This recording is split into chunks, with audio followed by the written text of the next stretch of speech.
In the attic of an old house, where Elis the doll lived with her little owner Carla, there were all sorts of forgotten treasures.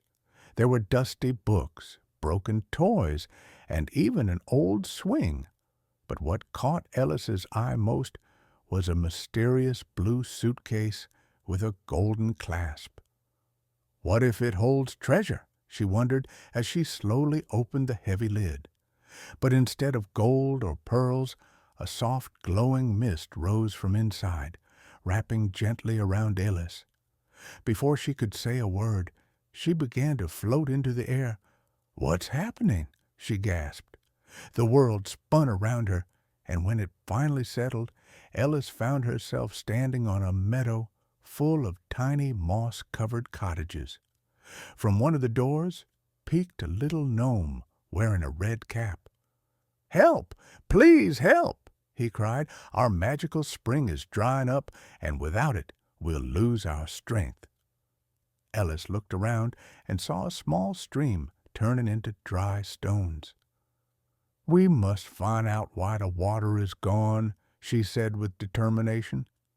She and the gnome followed the stream and soon found a frog wizard using his wand to pull water into his own pond. "You must stop," Elis said firmly.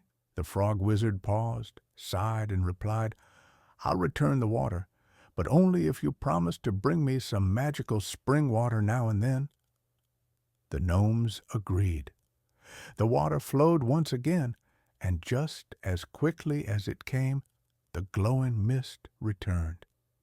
This time, Elis landed in a dark forest where a small starlight fairy boy sat sadly on a branch.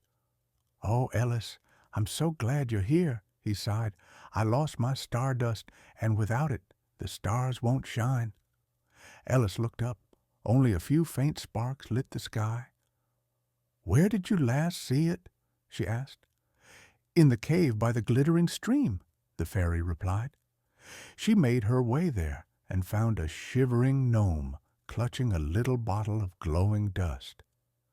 "I'm sorry," the gnome whispered. "I was scared of the dark and wanted a bit of light." Elis smiled kindly and reached into the suitcase. She pulled out a tiny lantern. "Here, you don't have to be afraid any more," she said. The gnome returned the dust, and soon the sky filled with sparkling stars once again.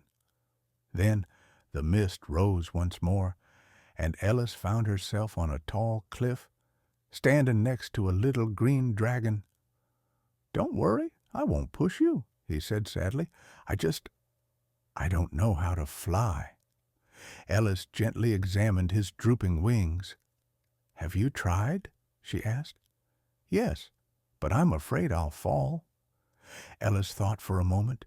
Then she reached into her magical suitcase again and pulled out a ribbon, soft, glowing, and golden. "This is the ribbon of courage. Now you're ready." The dragon took a deep breath, flapped his wings, and suddenly he was soaring through the air. "I'm flying! I'm flying!" he cheered. Before Elis could even wave goodbye, the mist returned, and she was back in the attic beside the closed suitcase. She sat quietly, wondering if it had all been a dream. But when she looked down, she saw the ribbon of courage resting in her lap. She smiled and gently stroked the suitcase's lid. "See you soon," she whispered. Then she lay down, closed her eyes, and fell asleep, dreaming of her next magical adventure.